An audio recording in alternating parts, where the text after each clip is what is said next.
You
know how some carriers give you so little for your older busted phone you just end up living with it? I don't think so. Verizon lets you trade in your broken phone for a shiny new one. You break it, we upgrade it. You dunk it, doggy bone it. Slam it, wham it, strawberry jam it. We upgrade it. Get a 5G phone on us with select plans. Every customer, current, new, or business. Because everyone deserves better. And with plans starting at just $35, better costs less than you think. Hey, folks, today is Tuesday, January 4th, 2022. Coming up on Roland Martin Unfiltered right here on the Black Star Network. A black man spends nearly 50 years in prison in Louisiana. He walks out of jail today and is immediately rearrested. What the hell is going on? We'll talk with his attorney about what took place today. A Colorado man got sentenced to more than 100 years in prison after causing the deaths of several people on the highways there. Thousands protested. The sentence was reduced to 10 years. Some say that's unfair. We'll talk to a human rights activist in Colorado about that sentence. Also, today, Senator Mitch McConnell says, how dare Democrats carve out a narrow exception for voting rights? You mean like you did for 2 Supreme Court justices? Yeah, we'll talk about what's happening on Capitol Hill when it comes to the battle for voting rights. Also, Herschel Walker running for Georgia Senate, U.S. Senator from Georgia. We know he's a buffoon. We'll show you how much of a buffoon he actually is. And also in our marketplace segment, sponsored by Verizon, we'll meet a man who found a unique way to help people process trauma through coffee. You know how we feature black-owned businesses. Y'all, it's time to bring the funk on Roland Martin Unfiltered on the Black Star Network. Let's go. He's got it. Whatever the biz, he's on it. Whatever it is, he's got the scoop, the fact, the find. And when it breaks, he's right on time and it's rolling. Best believe he's knowing. Putting it down from sports to news to politics. With entertainment just for kicks, he's rolling. It's on go, y'all. It's Roland Martin, yeah. Rolling with Roland now. He's funky, he's fresh, he's real, the best, you know he's Roland Martin now.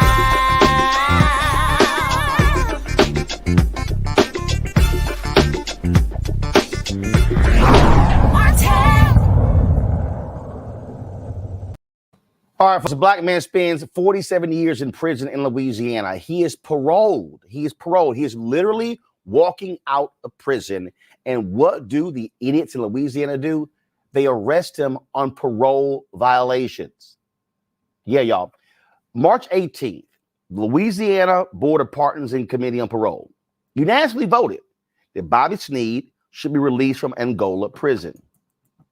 But he remained in prison 9 months after his parole date, following 2 court decisions ordering his release. What's going on there? Thomas Frampton, an associate professor of law at the University of Virginia out of Charlottesville. He is the attorney for Mr. Sneed. Glad to have you here, Thomas Frampton. I'm confused. He's arrested, walking out of prison.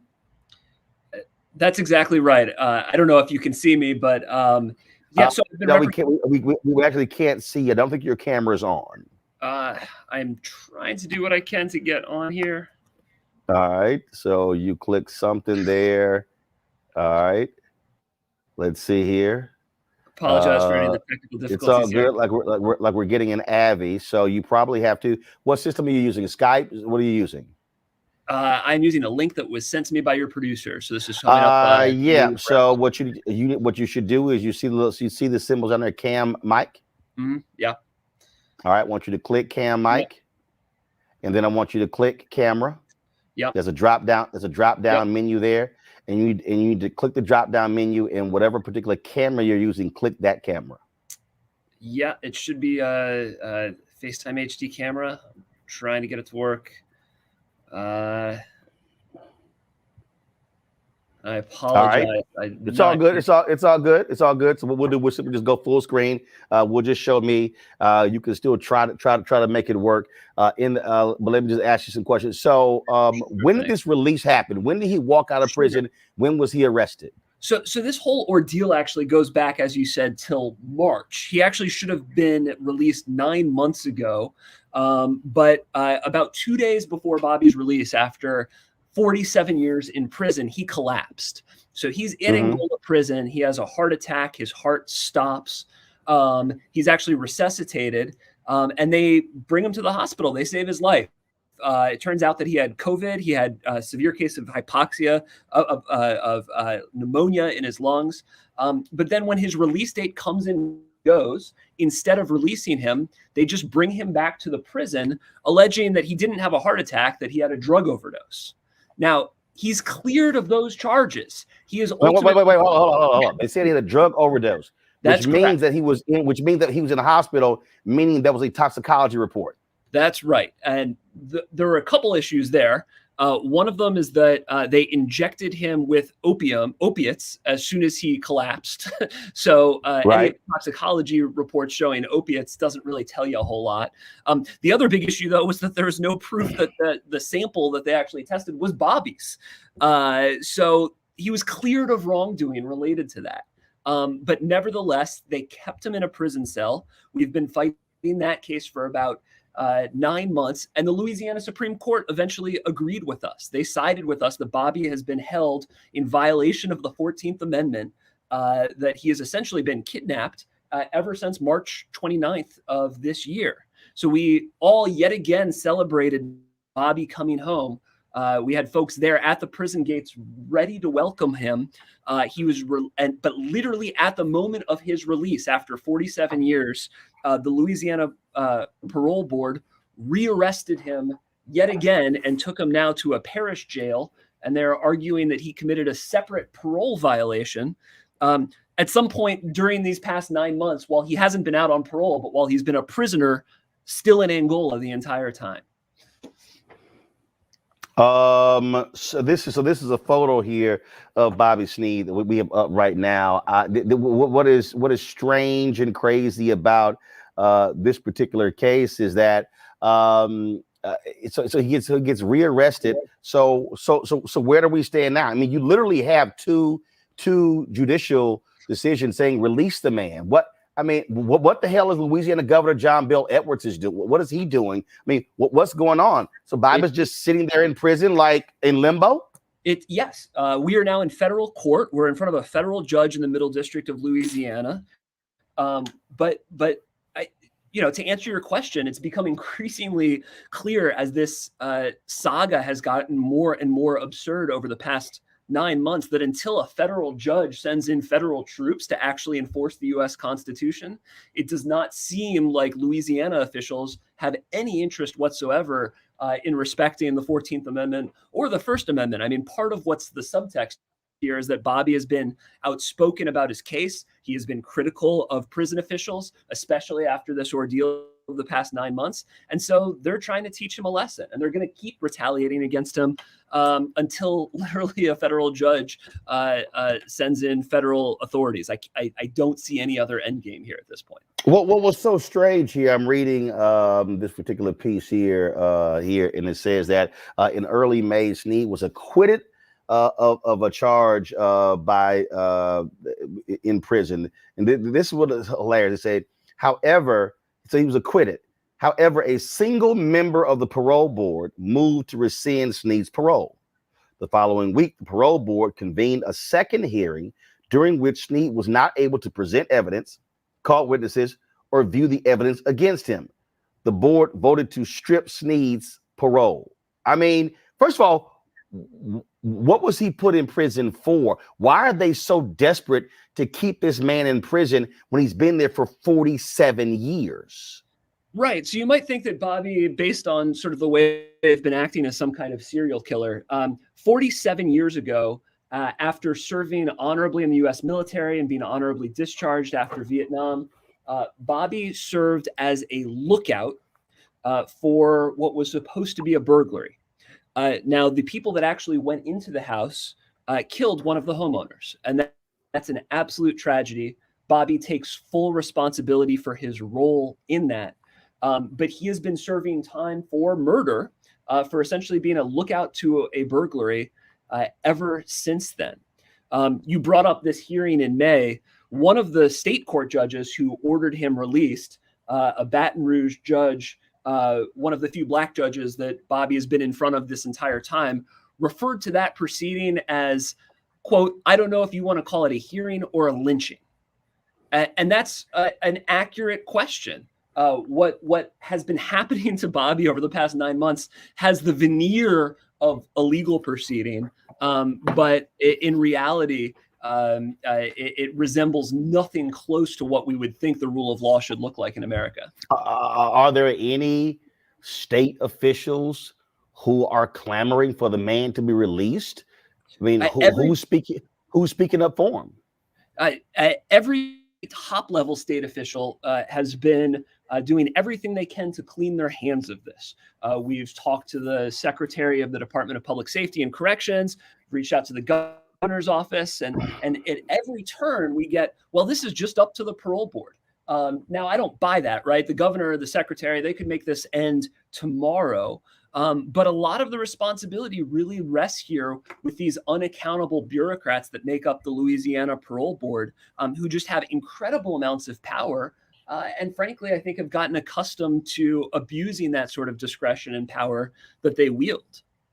You wrote this too in a briefing, which is, I mean, it's laughable. You said Mr. Sneed could not have committed a parole violation on November 9th, 2021, because he was not released on parole until December 10th, 2021. Yeah, so this is going to be the first ever parole violation in Louisiana history, as far as I can tell, where somebody is accused of violating their parole a month before they were actually released on parole. Wow. During the past 9 months, Bobby Sneed also didn't meet with his parole officer like he was supposed to. He didn't send monthly reports in. He wasn't paying his $63 supervision fee. And I have no doubt that, he could be revoked for parole violations for each of those things too. Of course, that's absurd. He wasn't a parolee. He was a prisoner for the last 9 months where he was being held illegally by Louisiana state officials. But they don't seem to have any kind of interest in following the law. And the other really crazy thing about this case, throughout this whole time, even if you accept that Bobby used drugs on 1 or 2 occasions, which is one of the allegations, paying $25,000 or $30,000 a year of taxpayer money to keep him incarcerated, a man who just turned 75 years old, when we've lined up private charities, like, look, if they want him to go to a drug treatment, we'll pay for it out of our own pockets. But the level of vindictiveness, of spite that is animating this is really just off the charts. Yeah, that is absolutely crazy. Please certainly keep us up to date. What happens in this case, whatever we can do, we certainly will love to do that. But this is just crazy. Thomas Frampton, thanks a lot. Thank you so much for having me and for shining some light on what's going on with this case in Louisiana. I appreciate it. Thank you so very much. Now I'm going to bring in my panel. I want to bring in now Xavier Pope, who joins us. He, of course, host of Suit Up News, owner of the Pope Law Firm. Mustafa Santiago Ali, former senior advisor for the environmental justice at the EPA. Mario Solomon Simmons, civil rights attorney and founder of Justice for Greenwood. Glad to have all three of you here. Xavier, start with you. This is nuts. I've never seen anything like this, Roland. What I wanted to ask his lawyer was, what was the cause of him passing out, which required him to have some sort of treatment? I know there was a toxicology report that showed some use of amphetamines or drug use, but what was the cause that made him pass out? And what was his diet like? What was he fed? And why did this cause him to be in a position where this would? What Frampton said he had a heart attack. Okay, got it. That's what happened. He had a heart attack. And he said they had to revive him. So they obviously had to put drugs into him. I mean, this is nuts. Yeah, that's a weird situation, Roland. And if this has happened and then this was dropped from his case, the only reason that they are potentially keeping him in jail has everything to do with maybe some political motivations than it does than him actually getting out of jail and being. Bro, this is Louisiana. This is Louisiana that incarcerates more people per capita than any other state in America. No, this is Louisiana. Louisiana is absolutely one of the most heinous states in America when it comes to prisons. And what you're dealing with people who are petty. And for them, just keep folks in prison forever. That's really what you're dealing with here. There's no explanation. This case went to the Supreme Court, DeMario. They kicked it back to a Baton Rouge judge. The Baton Rouge judge said, release him. They're like, damn that. You know, Angola, where he's incarcerated, is a plantation. It is a plantation. And so the Louisiana criminal justice or the prison system grew up out of enslavement, which is a profit motive. And the sharecropping is a profit motive. And when they put these brothers and sisters in prison, it's a profit motive. They are there to work like slaves. I mean, literally picking cotton, picking corn, cutting sugar cane. This is all what's going on. But one of the things I really want to focus on, Roland, and this very important segment, is what the brother was in prison for. He did 47 years. They say he was a lookout. This is something that I see constantly for young brothers and sisters getting caught up what they call felony murder.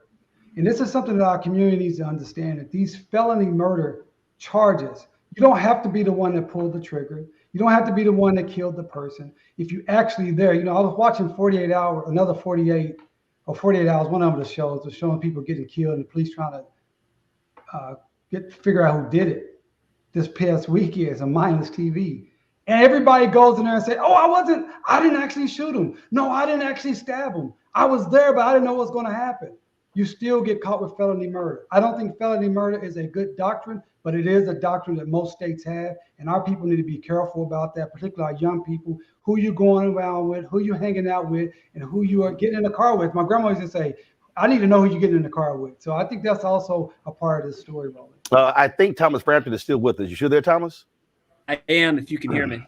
Yep, hear you, and I can see you as well. So we got you. Here's what I find to be real interesting. As Mario was talking, I thought about Wilbert Rito, who gained significant fame by winning numerous journalistic awards in the Angola prison, and he was released. He served 44 years. And he was convicted of first-degree murder. Okay. Now, again, here's what I find to be interesting. And again, I'm not saying Rito should have been kept in prison, because he literally was a model prisoner, was rehabilitated, and was eventually released from prison. Rito spent 44 years in Angola. for murder that he committed. Sneed has spent 47 years in prison, and he was the lookout. Sounds like it's some folks who hate Bobby Sneed and they want this man to die in prison. Well, they hate Bobby Sneed and they hate a lot of other people too. There's 5,000 people in Louisiana serving life without parole sentences. That's second only to Florida, which has about 9,000 people serving life without parole sentences. All the studies that we have, all the statistics show that when somebody gets to be that old, the chances of them ever committing another crime are absolutely minuscule. But your other panelists were right to talk about this in the context of how criminal justice works in Louisiana, and specifically to talk about it within the context of race, right? Black folks make up 33% of the population of Louisiana. They're 52% of the jail population. They're 67% of the prison population. And they're much higher than that in terms of the percentage serving life without parole sentences. So part of this is just that there's a class of people who the state of Louisiana has decided are disposable. And despite posing no real risk to any kind of notion of public safety, the state is happy to keep spending taxpayer money to keep them in cages. In fact, Xavier, I'm trying to find. I'm looking through these tweets. Mustafa's there as well. Mustafa, I'm gonna go with you. I'm looking for the tweet. ProPublica the other day posted a story that dealt with the number of folks who were juveniles who committed crimes, and how Louisiana has gone back on their word, how they are keeping folks in prison. I mean, this is a state. This is a state that is wedded to prison. It's a broke state. It's not like they've got significant resources, and they would rather keep spending hundreds of thousands of dollars imprisoning people versus releasing them. Mustafa, I think you're on mute.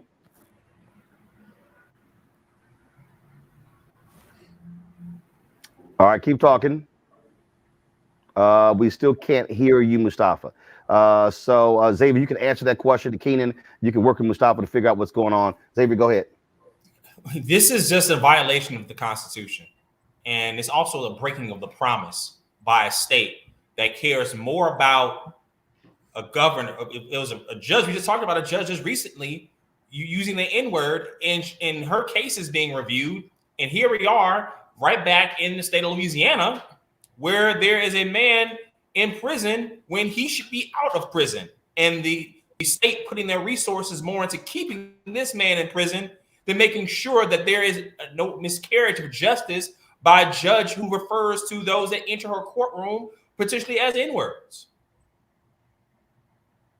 It is certainly an absolutely unbelievable story, and again, we're going to keep our eye on this story, keep people abreast of what's going on with it as well. Thomas Frampton, thanks a lot. Thank you again, folks. Man, you talk about just let's see here, Mustafa. We got your microphone fixed. We're still trying to work it out. All right, so let me do this. Let me know Mustafa is back. Let's go to our second story, folks. Today in Florida, Governor Ron DeSantis, who has been missing in action, he comes out, his people, to say, he was missing for 2 weeks because he was with his wife for cancer treatment. Well, how hard it is to say that versus keeping it mysterious. Very few people actually believe that was the case. So today he decided to have a news conference in the state capitol. And a Jacksonville activist decided, you know what? I'm a citizen. I need to ask some questions of the governor of the state. This is what happened today to Ben Frazier.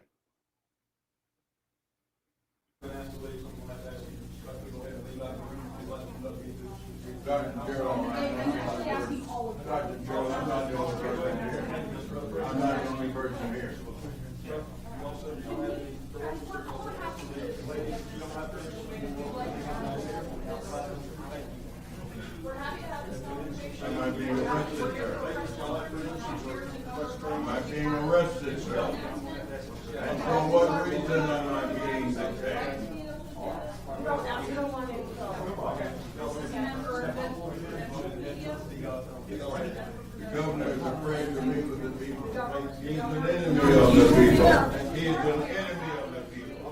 He is an enemy of the people. When it comes to public welfare, this governor does not care. When it comes to public welfare, this governor does not care. When it comes to public welfare, this governor does not care. This governor does not care. Why am I the only person being retained?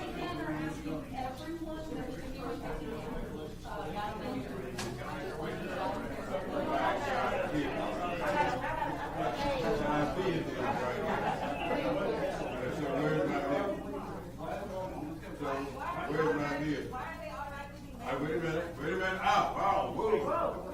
Hey, okay, wait a minute now. I need to be able to get on this vehicle. I do. I don't know why you have me with handcuffs. Why? Why am I being handcuffed? Why am I being handcuffed? Why am I being handcuffed? I have not done anything anyway. Why am I being handcuffed? Why am I being handcuffed? Why am I being handcuffed, Sergeant Gerald? I asked the question, why am I being handcuffed? Am I being arrested? Am I being arrested? I'm asking a question. Am I being arrested? There are other people here. Why are they not being handcuffed?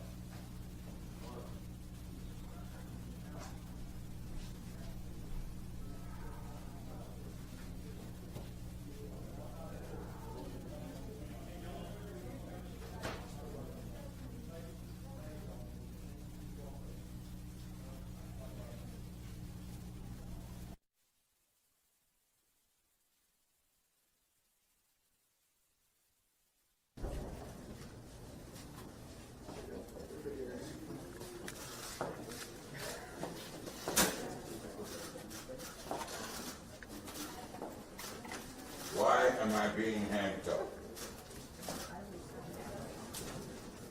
Sir, likewise, please. Officer Leon will show you the way out. Thank you, sir.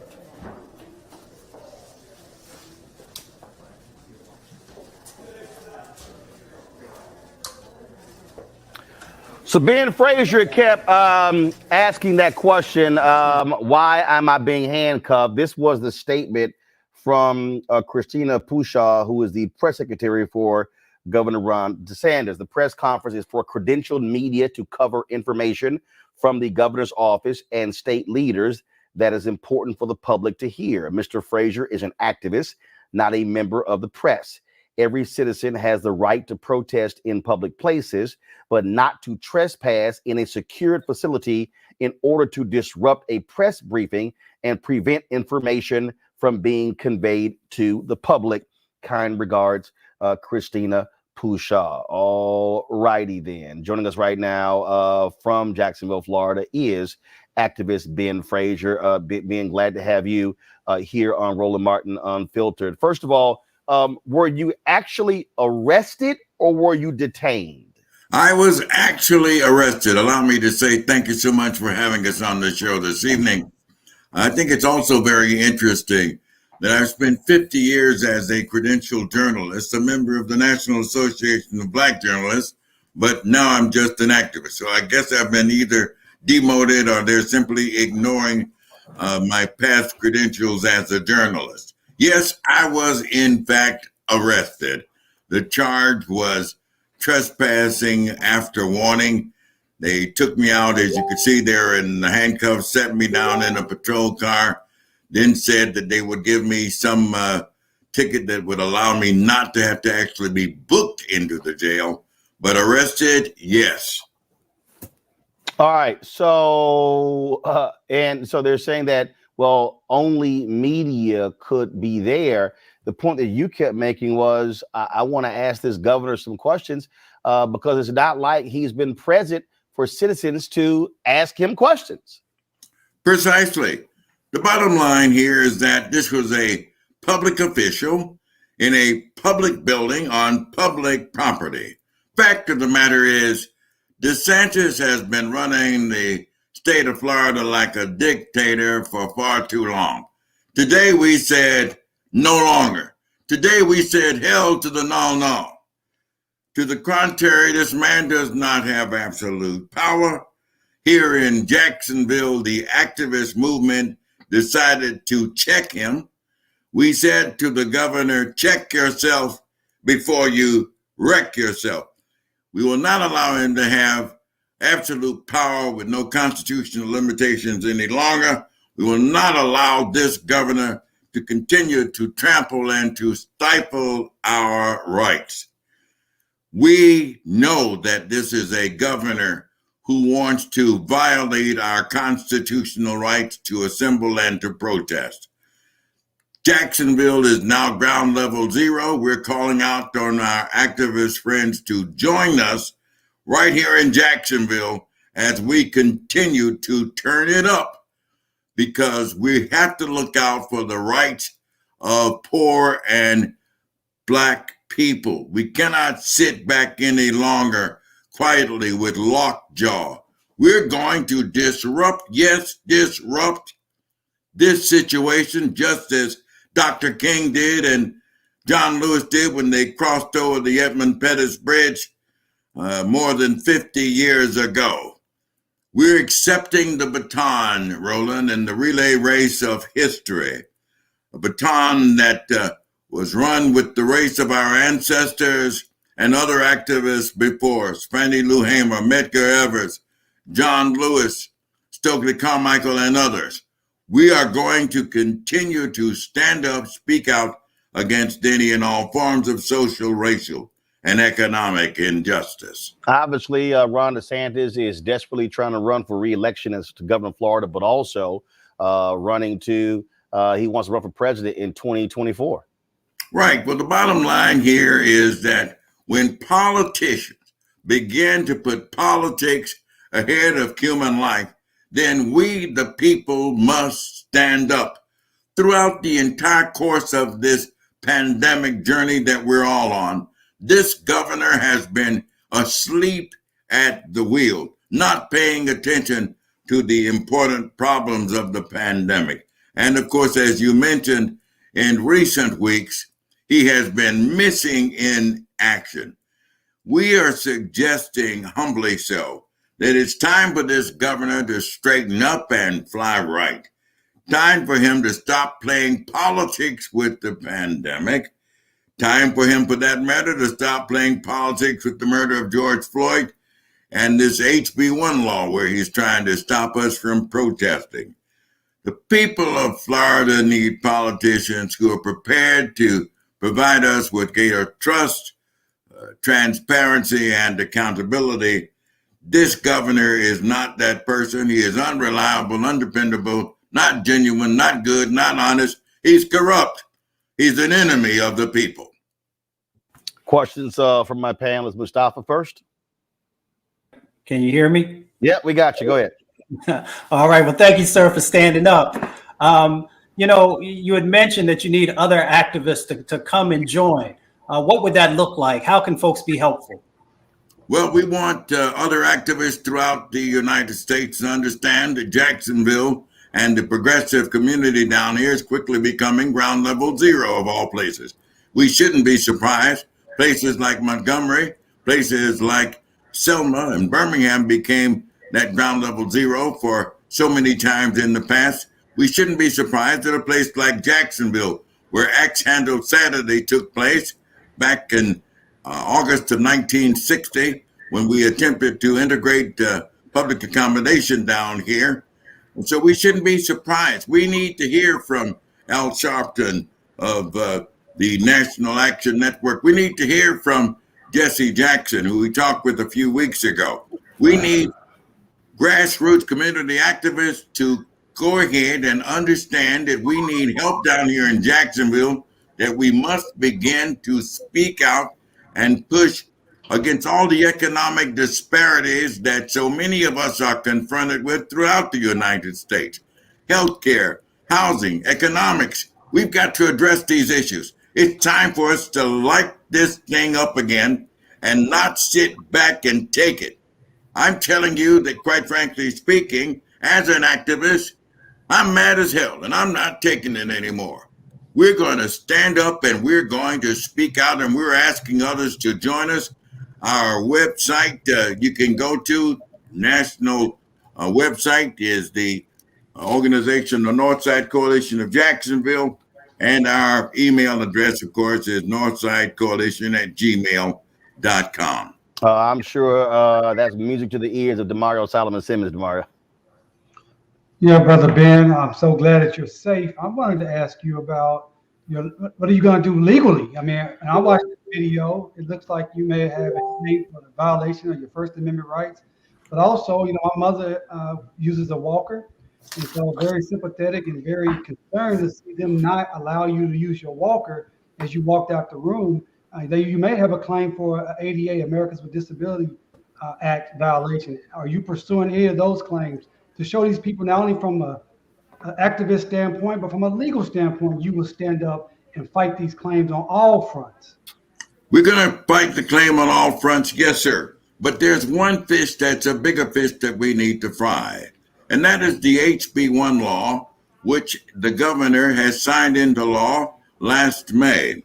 We are fighting that. We are in the courts right now. The Northside Coalition, my organization, which I founded, is one of 6 plaintiffs suing this governor.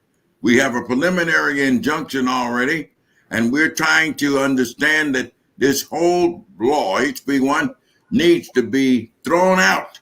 It is unconstitutional, and it is a violation of our First Amendment rights. It clearly violates our freedom of speech and our rights to assemble and to protest.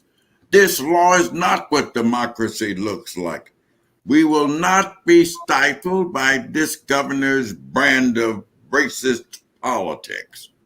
We have a very similar law to that in Oklahoma that's being challenged in the courts, also a preliminary injunction.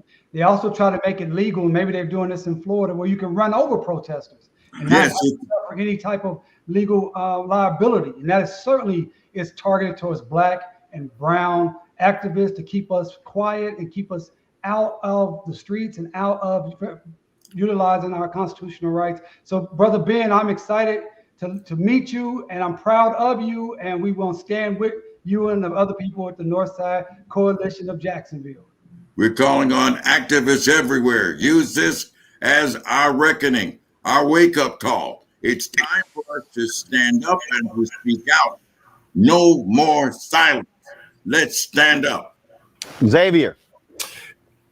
Mr. Frazier, I have a question about some of the legal wranglings that's there. Did they have anything posted about credentialed journalists? Was that something that was in view? And how long were you there before you were arrested? Because they talked about giving you a warning about what the situation was. And it just appears as if they ad hoc kind of changed on the fly who was allowed and who wasn't allowed in terms of a public space. And that really speaks to your First Amendment violation. So where does that stand in terms of how you were warned, in terms of any signage ahead of time, and also when you got to the facility, how long it took for them to wrangle you up? Well, actually, I think that's a very good question. They tried to prevent us going upstairs to where the news conference would be held from the very beginning. A building manager blocked the elevator door and stopped our entry going to the 3rd floor. He eventually moved out of the way. We went up to the 3rd floor. There was no signage whatsoever. They knew, I think, that Ben Frazier was an activist who was prepared to confront this governor and prepared to confront this situation. So they kind of like were concerned. They could have taken our questions, Roland, and simply answered them. The governor could have answered them and went on his way back to the state capitol in Tallahassee. Instead, they escalated the situation and made it much more than anything that we had planned.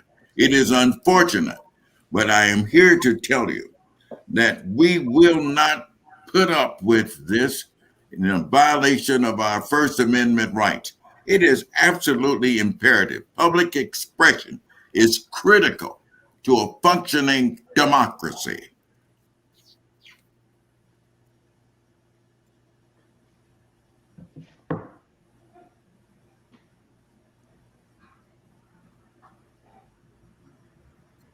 Well, You Mr. muted, President. Roland. What's wrong with you alphas, man? Why can't we hear you alphas tonight? Seriously, I know you're not talking. I know you're not Let's talking. go. We can't hear these alphas I tonight. know you're not This is talking. Brother Ben, Ali, Ben, and we now certainly, Ken, be sure to mute DeMario. That's kind of power I got when you're an alpha. Ben, we appreciate it. We look forward to your next engagement with Governor Ron DeSantis. Thank you so much for having us, guys. Just remember, Jacksonville is ground level zero. We need all grassroots activists to join us in the fight for social justice right here in Jacksonville, Florida. All right. We appreciate it. Thanks a lot. All right, folks, got to go to a break. We come back. A guy got 100+ years in prison in Colorado. Thousands signed a petition saying he should get less. The judge agreed, gave him 10 years in prison. A Colorado activist will join us to explain what happened in that case. Also, Herschel Walker, we know he's a buffoon, but wait till we show you what this fool had to say about Build Back Better. We still know what the hell he's talking about. You're watching Roland Martin Unfiltered right here on the Black Star Network, owned by an alpha, DeMario.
Folks, Black Star Network is here. Oh, no punches! I'm real revolutionary right now. Support this man, Black Media. He makes sure that our stories are told. Thank you for being the voice of Black America, Roland. Stay black. I love y'all. All momentum we have now, we have to keep this going. The video looks phenomenal. See, this difference between Black Star Network and Black-owned media and something like CNN. You can't be Black-owned media and be scared. It's time to be smart. Bring your eyeballs home. You dig?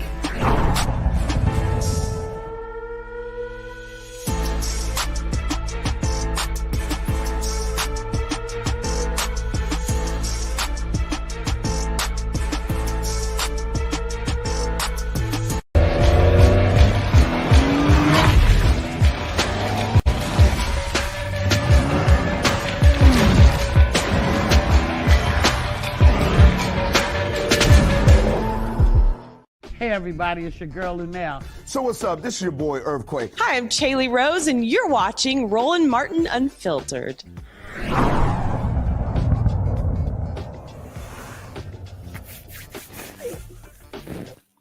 All right, how many times have we told y'all elections matter? Well, that is certainly the case in New York City, where the new Manhattan District Attorney, Alvin Bragg, is making some changes. Of course, he took over just 3 days ago. He dropped this memo today, sent to all of his prosecutors, that they're not going to continue with these long prison sentences that you've been seeing. Check this out. This is what he said.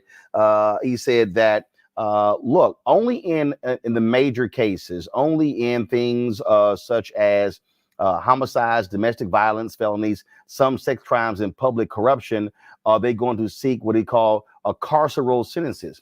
He said, quote, "This rule may be accepted only in extraordinary circumstances based on a holistic analysis of the facts, criminal history, victims' input, particularly in cases of violence or trauma, and any other information available. Assistant district attorneys must also now keep in mind the impact of incarceration, including whether it really does increase public safety, potential future barriers to convicts involving housing and employment, the financial cost of prison, and the racial disparities over who gets time." DeMario, conservatives are not happy. They don't want to see this. They're already saying, oh, this is going soft on crime. And in fact, this is, I'm going to pull it up in a second, the headline in the New York Post. Already they're screaming, of course, this is Rupert Murdoch's newspaper. Crime and no punishment. Manhattan DA to stop seeking prison in slew of criminal cases. We're seeing these critics across the country say this is why we're seeing rising crime. This is why we're seeing smash and grabs happening in Los Angeles. You see the people saying this is what's causing problems in Chicago and other places. But this is really a district attorney who is saying, look, we can't solve all these problems by just throwing folks in jail for 20, 30, 40, 50 years. We have to have a much different decision when it comes to how we deal with crime. Look, the reality is they've been doing this for 50, 60, 70 years, throwing people away, and it's not working. I just finished reading a book by the DA down in Philadelphia, Larry Krasner, For the People. Great book, definitely recommend it. And he did the same thing. And I really commend this brother coming into office and within 3 days saying, this is the policy of my administration. And that is what needs to happen. When people are progressive and they get into office, move forward with your policies, move forward with your perspective and your philosophy. This is important. This is important for the people in Manhattan. It's important from around this country. There are going to be people that's going to try to undermine what he's doing. Not only the Rupert Murdochs of the world who make money off of this incarcerated state that we have in America, but people within his own organization who do not want to see things done in a better, more efficient, fair, just way. So I applaud this brother. He's going to need a lot of support. And guess what? Those individuals, like he stated, who commit violent crimes, who rape people, who kill people, who kidnap people, those people that should be put in and incarcerated for a long time, they will continue to be that way. But what he's saying is we're not going to lock people up for 10 and 15 and 20 years for petty crimes. We're not going to put people in like Brother Browder that was put in the Rikers Island and solitary confinement for 2 years for allegedly stealing a backpack.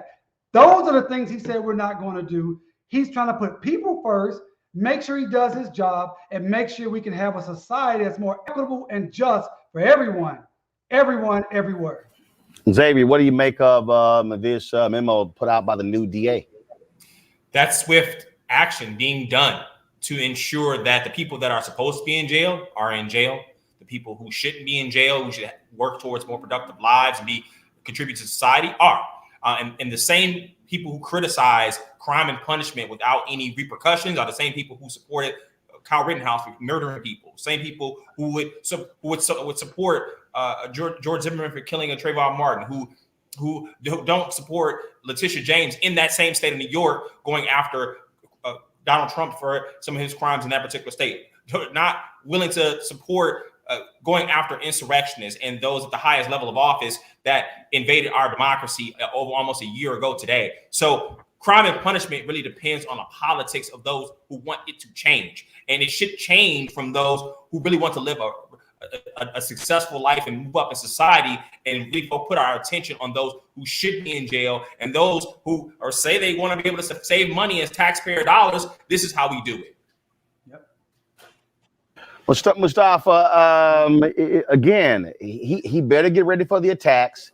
I guarantee you NYPD, the police union, they're going to be going after him, fraternal order police. Oh, this is why we're seeing crime. They've been saying that about Marilyn Mosby in Baltimore. They said about the new DA in LA. I mean, that's their constant deal. It's the whole attitude of just keep throwing folks in jail. But you see, when you have somebody who's willing to stand up, like the Manhattan DA is, then we have to surround them. We have to surround and protect them and uplift them if we want more folks to be able to stand out there and move forward in transformational ways, in progressive ways. And we also got to make sure that we're also supporting holistic strategies. So DA Bragg is moving in the right direction, but we also have to make sure that that's tied to the resources that are necessary around education. So that those individuals who sometimes make bad decisions have, the foundation underneath of them. We also got to make sure that we're investing in the mental health, because we understand that that's significantly important also in the job training. So we have a responsibility to make sure that when folks are standing up and doing the right thing, that we are supporting them and uplifting them and making sure that when the attacks come, we're helping to protect them. And again, the attacks are going to come. We just need to understand that this is how these folks roll in these cases. And so, it's going to be very interesting to see what happens. But again, I talk about this all the time. This is why I need people to understand why you gotta understand voting matters. Again, when you elect DAs, everything is not just about who's the president and who's the senator and who's the congressman. It's also about, and now not only about who's the governor and the mayor. These races matter, and the district attorney is at the core. That is the critical position when you talk about mass incarceration and criminal justice reform, because their decisions on what cases to pursue and what not to pursue, alternate means of dealing with a crime. That's why the DA races matter. The DA is the most powerful person in the criminal justice system, bar none. Roland, I'm so glad that you're bringing this up. The new Jim Crow by Michelle Alexander is another great book that discusses this at length. But the DA can literally decide if he's going to charge a murder or not. He can decide if he's going to go after the death penalty or not. He can decide he's going to look the other way or not. The DA races are the most important person. The DA is the most important person in the criminal justice system for our communities, bar none. All right, folks, hold tight 1 second. I got to go to a break. We come back. We're going to talk about this case out of Colorado. This man got 100+ years in prison for his involvement in the deaths of several people when his truck went out of control then. But thousands of people led a petition saying this is an unfair sentence. Well, a judge agreed and actually lowered it to 10 years in prison. Some people say, well, that's unfair. I'll talk to human rights activist out of Colorado who's been following this case, knows it very well, to explain to us the details and to make sense out of it. You're watching Roland Martin Unfiltered on the Black Star Network. Be sure to download our app. It's available on all platforms. Of course, Apple phone, Android phone, Apple TV, Android TV, Roku, Amazon Fire TV, Xbox, and also Samsung Smart TV. We also want you to support what we do, folks. And that is joining our Bring the Funk fan club. Our goal is to get annually 20,000 of our fans to contribute, on average $50 each. That comes out to be $1 million to help us pay for our staff to be able to travel around the country covering the stories that matter to you. And so that's $4.19 a month, 13 cents a day. It's a whole lot of people out here who talk about being black media, but they don't cover anything. All they do is just talk about everybody else. And so please support us via Cash App, $RM Unfiltered. Of course, also PayPal, R Martin Unfiltered. Venmo is RM Unfiltered. Zelle is Roland at RolandSMartin.com, Roland at RolandMartinUnfiltered.com. I know I had promised yesterday to unveil our new studios, but because of the snow and ice here in D.C., our staff has been unable to get to the office. You've seen the photos in the video. People have been stuck for more than 27 hours on I-95 in Virginia. It's just a mess out there. And so hopefully we'll be able to unveil our new studios and show you tomorrow or Thursday, depending upon the road conditions here in the nation's capital. All right, folks, got to go to break. When we come back, more Roland Martin Unfiltered on the Black Star Network.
Fort Till's murder, we saw struggle for civil rights as something grown-ups did. I feel that the generations before us have offered a lot of instruction. Organizing is really one of the only things that gives me the sanity and makes me feel purposeful. When Emmett Till was murdered, yeah, that's what attracted our attention.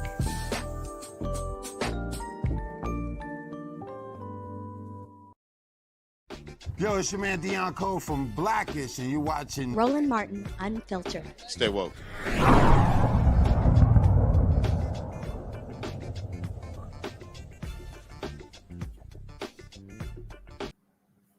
All right, folks, let's talk about this story out of Colorado, where a semi-truck driver, he was sentenced to 110 years in prison, okay, for an accident. Now, Regale Lazario Aguilera Maderos was convicted of several counts, including vehicular manslaughter, assault, and reckless driving. Now, 4 people were killed when his brakes malfunctioned, causing the 2019 fiery car pileup. Now, he was very apologetic at his sentencing, said he wished he had died in the crash. When the judge handed down the mandatory 110-year sentence, millions of people signed a petition demanding that it be reduced. Well, the judge agreed. Some say that's wrong. Deaths of 4 people. Joining us now from Denver, Colorado is Elizabeth Epps. She's the founder and executive director of the Colorado Freedom Fund. Elizabeth, glad to have you here on Roland Martin Unfiltered on the Black Star Network. So you know this case very well. And the judge heard the outcry. It's good to see you. It's good to see you. And I do know this case well. The judge heard the outcry, but just so we're super clear, it's not the judge who adjusted the sentence in this case, right? Our governor stepped in. And if anybody in Colorado in our legal system tells you they saw that coming, they are not being honest. We did not expect Governor Polis to intervene, certainly not this soon and certainly in this way. But he does have an executive power. He exercised it. He commuted the sentence, right? There's 2 sorts of clemency, a pardon or commutation in Colorado. He reduced the sentence to 10 years, making Rohel eligible for parole in 5 years, which astounded the legal community. And it highlights a couple of points. We all, most reasonable folks, I should say, understand that the sentence was excessive. But the points that it really highlights for us, one is that local elections matter.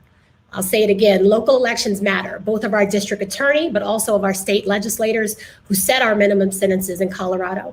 And it also really highlights that while you all know the name of Rohel Aguilera Maderos, and you should know it because the sentence was absurd and offensive, we can and should honor the grief of families who are mourning 4 men that they lost. That is heavy and unimaginable. And we can and should hold space for them and grieve with them and allow them to grieve without compounding the injustice by sending a now 26-year-old right to die in a cage. And what it reminds us is that in Colorado, we have dozens, if not hundreds, we're working on getting the exact number, of people in our cages in Colorado who are serving effectively death in prison sentences where there wasn't even a victim who died. So as outraged as we are and we should be, we have to know and we have to keep working for our folks who are serving sentences in the same range where there isn't even a victim who died. You spend a lot of time talking about, as you're saying, freeing folks from cages and the governor taking this particular action here. When you say it was surprising, why? Is he one of these trying to be tough on crime governors who believes in throw them in jail and toss the key away? I'm not going to answer the second part of the question, but I'm going to answer the first part. It was surprising to us because Governor Polis, in 3 years of exercising that executive power, in 2019, he commuted the sentences of 3 people. In 2020, he commuted the sentences of 4 people. In 2021, just before year's end, he issued 3 commutations, one of which was to Rohel. But of those 3, only one person did he release immediately, a brother named Ronald Johnson, who we are very excited about. This is a governor who is very cautious with the use of this power. And I would not have expected him to be swayed by this amount of public public response. The other reason, Roland, you asked why it's surprising. The other reason is because, and I don't want to get too technical and into Colorado law, but in Colorado, you have, if you go to trial and you lose and you are convicted of some of your counts, you have a right to an automatic appeal. So this case in many ways isn't all the way done yet in the way that his lawyers are going to treat it. There's a hearing that would have been coming up next week. As you know, District Attorney King in Jefferson County, which is where I used to be a public defender a lifetime ago, she's requested a resentencing hearing. There's a bit of smoke and mirrors with that because she sought the sentence that she sought. I want to make sure we're clear that while everyone knows this number 110 years, which should be eye-popping, that if he'd actually been convicted of all of the counts that the district attorney in Jefferson County, Colorado was seeking, his minimum sentence would have been 185 years. So what our progressive district attorney was seeking was 185 years, got 110. So there's something that's offensive to me about suggesting now when the district attorney's office suggests that an appropriate sentence may have been 20 or 30, that's also far too long. That's not a sentence that would have been made national and international news and had millions of people signing a petition. But it's surprising to us because of the one factor that Governor Polis is very judicious with this exercise of clemency power. He's very, very conservative when it comes to exercising it. And also that in this case, there was a possibility of some other reduction. I do think that it is absolutely the right result, but it is a nuanced one legally. And it really begs the question, do we want a criminal legal system where the way we reverse unjust sentences is by having public outcry for one-off cases?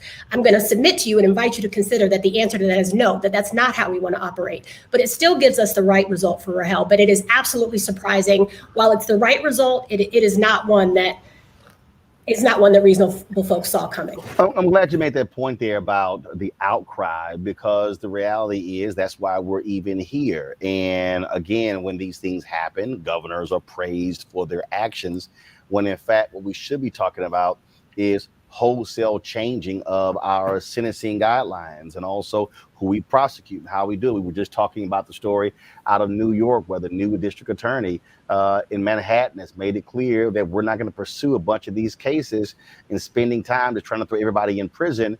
And so that's also what happens when you have different district attorneys who show leadership. So I'm rooting for you. We're talking about DA Bragg. We're rooting for him, and we want to see good things. I will say that, right, you and I, we've been doing this long enough to know the proof is going to be in that proverbial pudding, right? So we have 22 judicial districts in Colorado. DA King, in my estimation, and I probably spend more time watching court in Colorado than almost anyone you're going to meet. She could compete for the title of the second most progressive district attorney in the state. And she certainly ran bravely in a relatively conservative part of the greater area of Denver with those progressive values. What does that mean if it doesn't translate into appropriate charging decisions, right? I'm going to submit that this is someone who would have been a great candidate based on my understanding of the facts for a different sort of process entirely. We should be electing district attorneys, and you know this, that the district attorney is the most powerful actor in the criminal legal system, is the most powerful law enforcement actor in our states and commonwealths. We should be electing folks who are going to run on progressive values, but also see them through in their charging decisions and in the sentences that they seek. None of us in Colorado, right, and I drive in Jefferson County weekly, none of us is safer with this young man in a cage. So the charging decision should have been one that reflected both the monumental loss of life and an appropriate sentence, but also one that reflects what keeps the community safe. And I'm not safer as a Colorado driver with him in a cage for the next 10, 20, 30, or 110 years. So local elections matter, that district attorney election matters, but we have to see what folks actually do once they're in office, see what cases they're dismissing, see what cases they're changing the charging decisions on, and see what it looks like once those folks are actually doing the work they're elected to do. Questions, Mustafa, I'll start with you. You have a question for Elizabeth Epps? Yes, Elizabeth, thank you for everything that you do. My question is, what does criminal justice reform look like in Colorado in relationship to sentencing? If there were 2 or 3 things that you feel would make the system more just, what would it be? So that's a great question. I often shy away from adopting the term criminal justice and especially criminal justice reform, because I feel like we're risking reforming ourselves right back into the mass incarceration that we're living under right now. You asked for a top couple of things that can be underway. One is sentencing reform itself. And to be clear, we who are here and have been doing the work, last year, progressive legislators passed sentencing reform that addressed our misdemeanors and our lower level offenses. Just next week in Colorado, our legislative session starts for 2022, and already on deck, already in the works, is felony sentencing reform, which hopefully will impact a case like Herschel's. So number one is certainly sentencing reform. I'm an abolitionist, and Roland's got to have me back on a couple shows for us to have whole long conversations about that. But I direct the Colorado Freedom Fund, where we emphasize working on pretrial liberty. So folks who have not yet had that day in court, who are innocent until proven guilty. So the second thing that I'd name is really important on the criminal justice reform front, to go ahead and use that term, is that it's time for us in Colorado to become a state that ends cash bail. It's going to take us a couple years to do it. But we're going to do it. We've been chipping away at it, making big strides. Right now in Colorado, some 28,000 people tonight are going to go to bed. It's not a bed, but are going to go to sleep in a cage. And some 15,000 of those are folks who are pretrial. Most of them have not been convicted of a crime yet and are in a cage only because they are poor and they cannot pay cash bail. So I really should have said this as number one, but we started with sentencing because that was our conversation. But the most important thing that we need to do on the criminal legal front is to rectify the wrong of cash bail and welfare-based detention. And it's really important when we talk about cash bail that we're explicit in saying we're going to end cash bail in Colorado without replacing it with carceral alternatives, right? So by that I mean we don't want a world where everybody's on papers. We don't want a world where everyone has a GPS shackle monitoring their movements. We don't want that. We want a world of liberty and of liberation. And most importantly, we want a world that's committed to real community public safety. And what we know is that excessive sentencing, so answer number one, and pretrial bail, answer number two, are not things that keep communities safe. They are not things that decrease crime in our neighborhoods. They are not things that decrease police violence against our people. So for me, for my work, and for the folks who are trying to advance progressive values in Colorado, we're committed to sentencing reform, and we're committed to ending welfare-based detention. It's at the very top of our agenda. Xavier. Thank you, Elizabeth, for all the work you do. One of the most passionate people about the criminal justice system that I see. What could have been changed in terms of how the law was written? So he got convicted of 2741 accounts. Also, he didn't have any driving offenses. What could have been done about the law ahead of time to prevent the type of sentence that came down his way?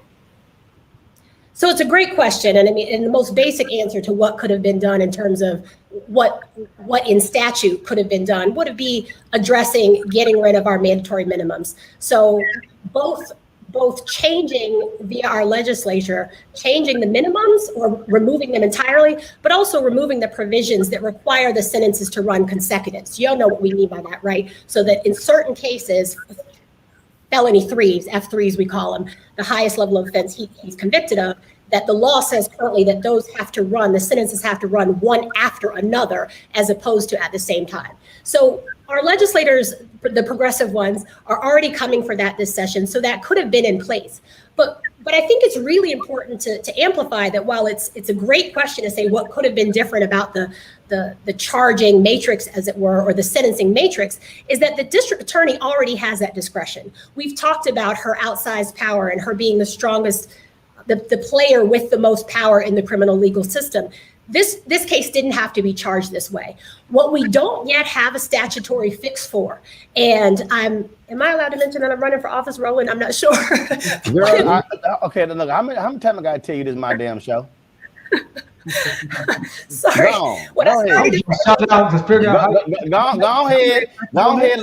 Go ahead, let all your Delta sorrows know you're running. Go ahead. Okay. Oh, she's a sorrow too. Hey, Demario, you're not a Delta, so stop saying sorrow.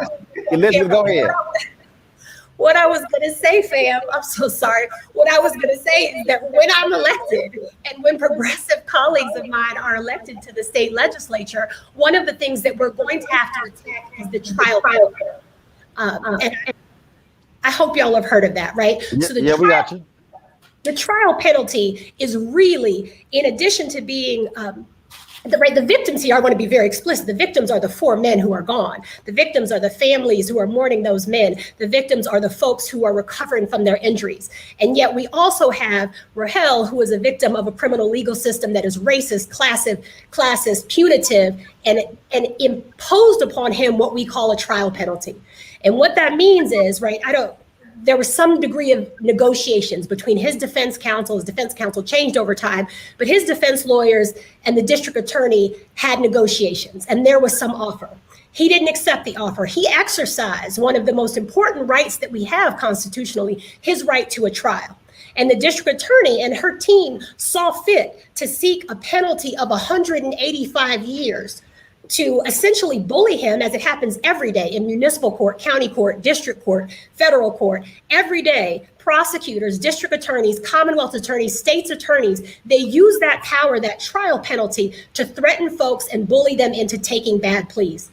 So, Pope, you asked a great question about what could have been different about the law. One is the charging matrix itself, the sentencing matrix itself, but also as legislators, it's important that we actually address what's going on with the trial penalty, figure out how that can be addressed in statute. And if not, elected officials work for us.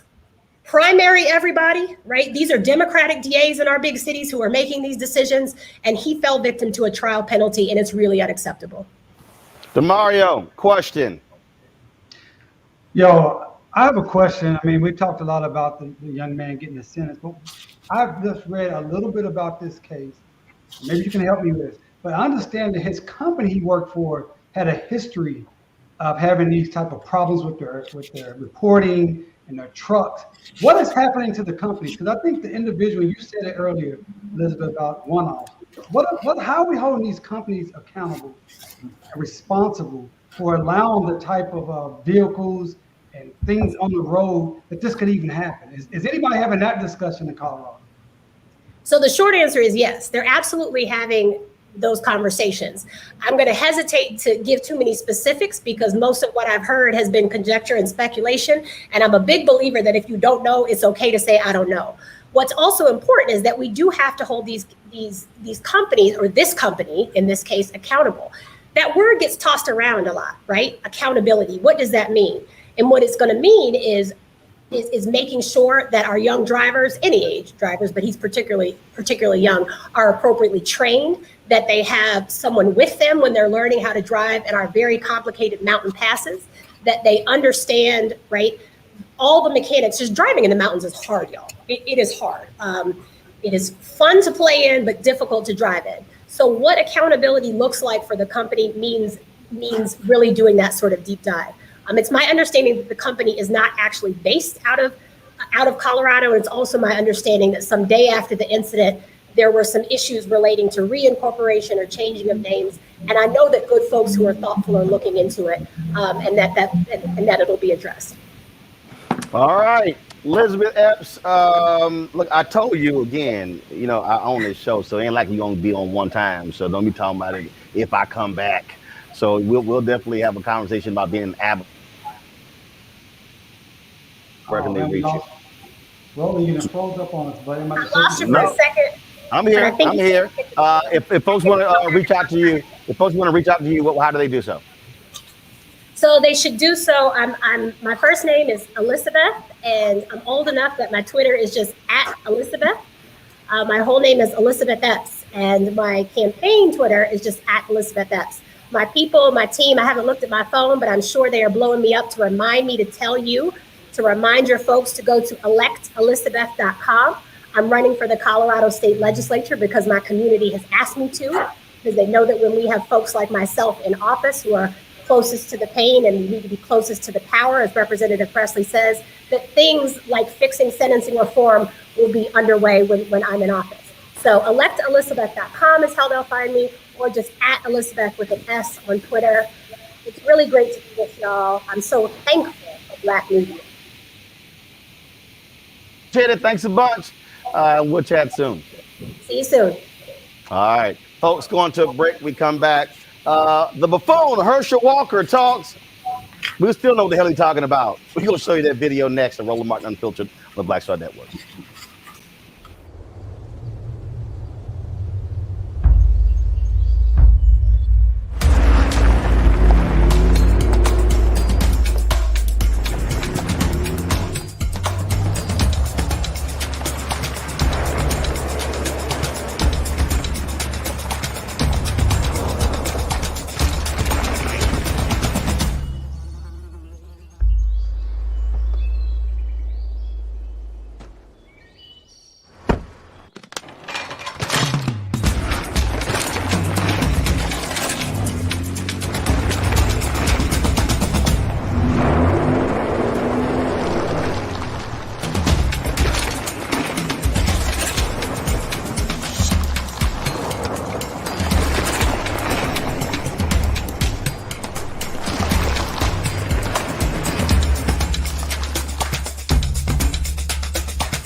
Folks, Black Star Network is here.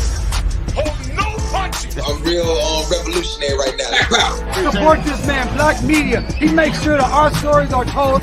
Thank you for being the voice of Black America, Roland. Stay black. I love y'all. All momentum we have now, we have to keep this going. The video looks phenomenal. See, there's a difference between Black Star Network and black-owned media and something like CNN. You can't be black-owned media and be scared. It's time to be smart. Bring your eyeballs home. You dig?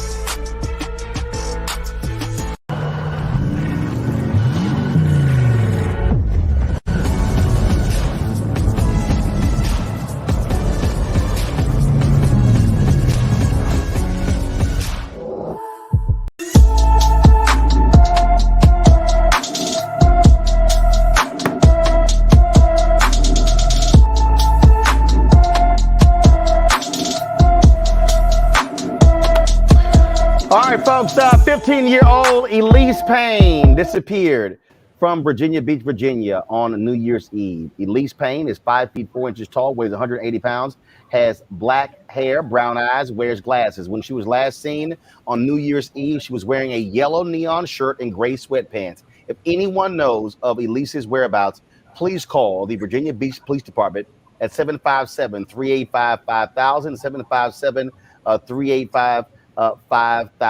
Again, Elise Payne has been missing since New Year's Eve. And so she's 15 years old, again, is 5 feet 4 inches tall. And so please, if you got any information, be sure to call the police department. All right, y'all. Herschel Walker is running for the Republican nomination for the United States Senate. And the other day he did an interview, I guess you can call it that. He was talking about the Build Back Better plan. I don't know what the hell he was talking about. I really have no idea what the hell he was talking about. Watch this. Republican Senate candidate for Georgia, Herschel Walker, joins us now. Herschel, thanks so much for being here. Maybe at the end we'll get a chance to ask you about whether your Bulldogs can do it for the first time since 1980. Since you did it, they're going to get a shot on January 10th. But first to the politics. When you talk about build back trust instead of build back better, what do you mean? Well, what I mean by that is I don't think anyone really trusts this administration. You know, right now with this new variant coming out and you know, I think the biggest problem now is, you know, we're not energy independent no more. And you talked about the chicken business a few minutes ago. Well, I'm in that business. And the supply line has gone down, you know, price of everything has gone up.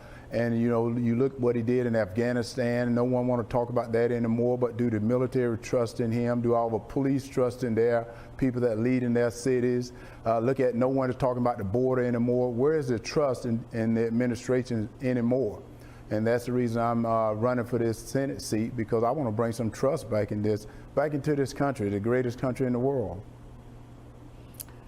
Herschel, I couldn't agree with Okay, you. all right. So all you heard there was a whole bunch of mumbo jumbo from Herschel Walker. That was a whole bunch of mumbo jumbo from Herschel Walker. This is we posted online that has a bunch of us going, the boy done bumped his head. Like he got CTE. Watch this.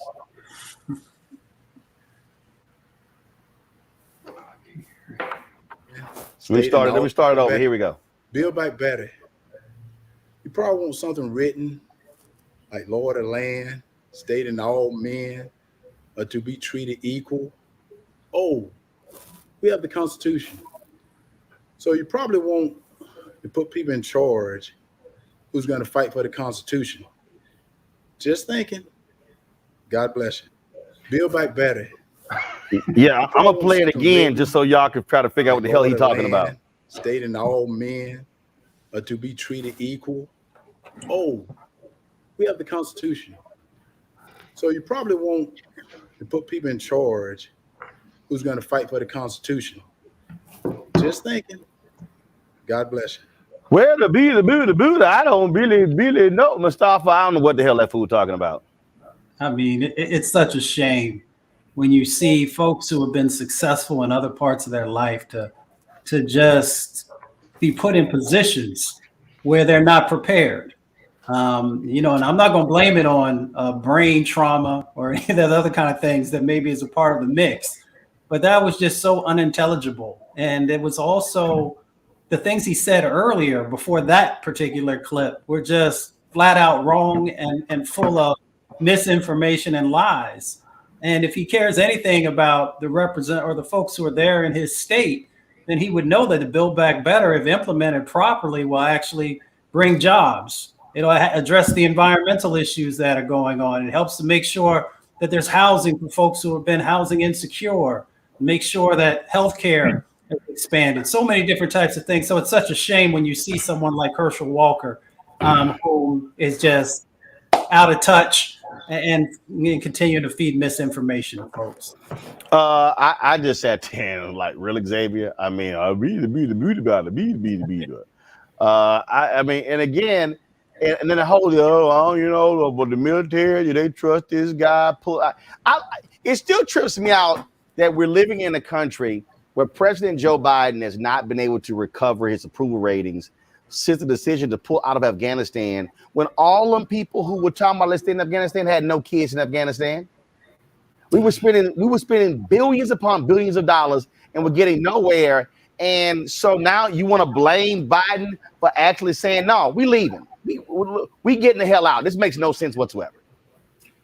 Roland, Herschel Walker is a joke.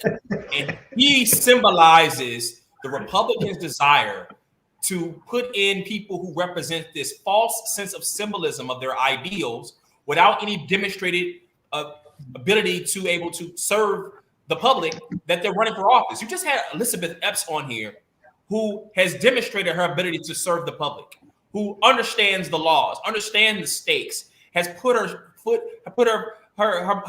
money where her mouth is. And she's done that, and she's running for office. This black woman, this brilliant black woman running for office. And then you just come in the next segment and put this ignorant Negro, lawn jockey himself, Herschel Walker, who was so willing to carry the white man's water, who was racist against us, with no real platform of understanding or concept, constitution, law, logic, science, any form of common sense. Common sense ain't common. When he left the field, he took his brain with him. DeMario, would you like to follow that? I mean, Brother Pope, I just co-sign everything he said. As a former football player, Herschel Walker, I really looked up to him when he played at the Dallas Cowboys. He's one of my favorite players. It's really sad to see this. I think Brother Pope really hits it. But a couple of things. One, the sunken place really came to my mind. And two, of this clip with Denzel Washington when he's talking about doing the movie Fences, and he makes a comment that it's not color, it's culture. He says, and they were talking about it's not color, it's culture. I'll say that again. And so oftentimes in our community, we fight for diversity. We need more black people there. But not black people like Herschel Walker, not people that don't share our culture and our values. And as Brother Pope said, Herschel Walker, the power structure, the white supremacist anti-black power structure, are happy to put someone like Herschel Walker up, who they're laughing at. They're literally laughing at him when he goes off air. They don't care because he will carry, as Brother Pope said, carry their water. And so we have to be careful to think about culture, not color. We have to be careful to fight for people that care about our value systems and what we need as a people. So I saw somebody in the chat, Roland, when we was on a break saying, we were talking about DAs. This is why we need more black DAs. This is why we need more black police officers. No, we need more police officers who believe in our value system and our culture. We need more DAs that believe in our value system and our culture. It's culture, not color. And Herschel Walker proves that as well as anybody. Well, I mean, again, what you're dealing with here, you're dealing with somebody who is not, as I would say, the brightest bulb in a dark room. He's not a bulb. No. But if you actually see, I got to help you Omegas. What I just said was he ain't the brightest bulb in a dark room. Right. I'm saying he's not even a bulb. He a black light. He ain't even a black light, because a black light still emits something. All right, y'all. Let's talk about voting rights. That all of a sudden, people talking about it. It's top of the order. Democrats claim they can do something about it. I don't see how they've gotten Manchin or Sinema to move off of their refusal to do a carve out with a filibuster. Mitch McConnell has been whining and complaining today. We'll tell you about that in a second. But there was a news conference today that Senator Raphael Warnock and Senator Amy Klobuchar had talked about voting rights. Here's some of what they had to say. Look, we all know on Thursday we're going to observe a dark, troubling milestone in this country's history. And that's the one-year anniversary of January the 6th. That day, thousands of rioters, egged on by a disgraced former president, waged a violent insurrection by attacking the U.S. Capitol. And January 6th was not a random event. It did not materialize out of the blue. It wasn't just a group of people being swept up by the moment. January 6th was an effort. January 6th was the result of an effort by Donald Trump and his supporters to delegitimize our elections and perpetuate the big lie. Trump couldn't stand it that he lost. He couldn't deal with it. So he came up with the big lie, and unfortunately, he's had so many people across America join him in perpetrating that lie for their own, usually bad, malicious purposes. The election subversion efforts we're seeing all across the country today are a direct continuation of January 6th and the big lie. They come out of the same thing. They're all directly related to the same anti-democratic poison as the big lie. People invaded the Capitol because of the big lie. Republican legislatures are changing the rules and preventing poor people, people of color, people who live in cities, older people, disabled people, young people from voting. It's not aimed at everybody. It's aimed at particular groups. And we all know to achieve political advantage. Republican state legislatures are promoting the big lie to justify disenfranchising legitimate voters. And the violence that we saw on January 6th, we're seeing throughout the country by the same types of people. Local legislators, local election officials are being threatened. Some have police guard simply because they stand for making a legitimate count of the vote. This week, many of you were there.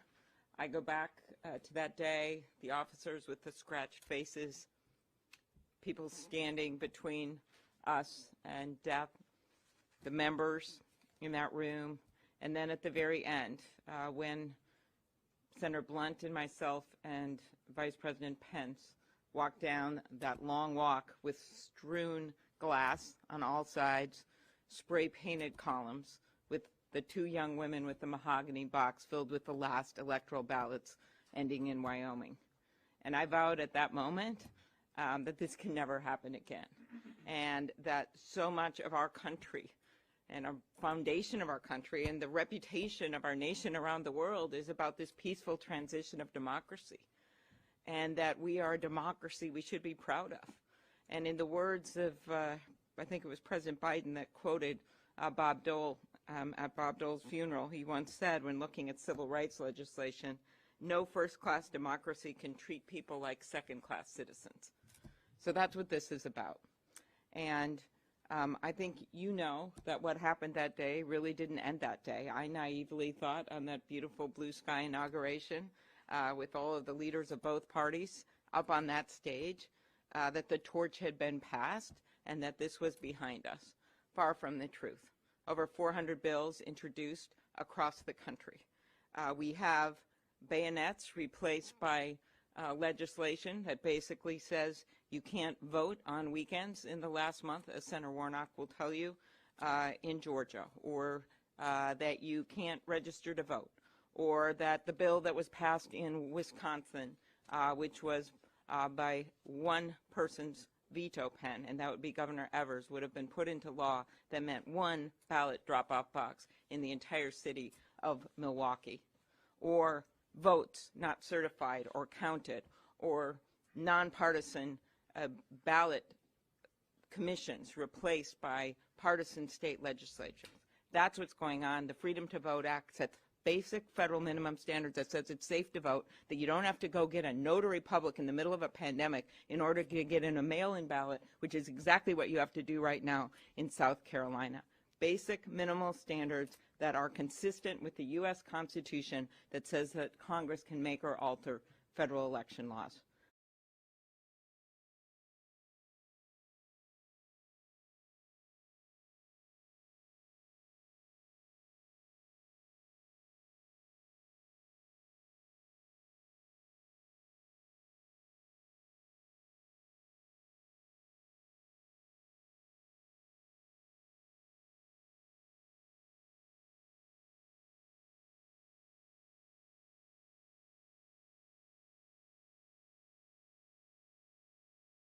All right, folks, we're having some audio issues there with Senator Raphael Warnock. I'm going to do this here. Y'all let me know when y'all get that problem fixed. Y'all want to see a liar talk. Listen to this fool, Minority Leader Senator Mitch McConnell, whine and complain about what Democrats are doing.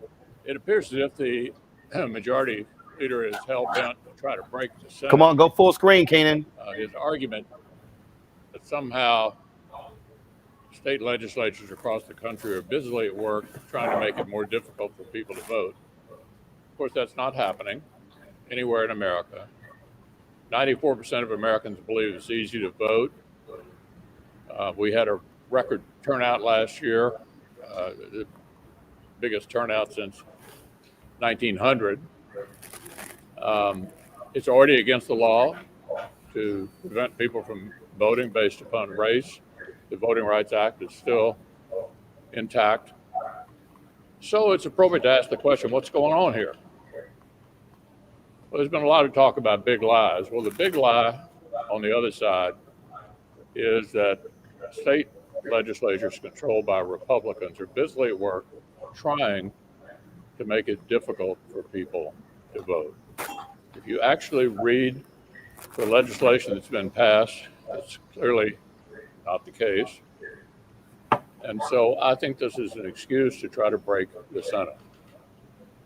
Hypocrisy is not unheard of in politics, but about half the current members of the Democratic Party, when Donald Trump was president and we were in the majority, believed that the legislative filibuster was the essence of the Senate. So I guess where you stand depends upon where you sit.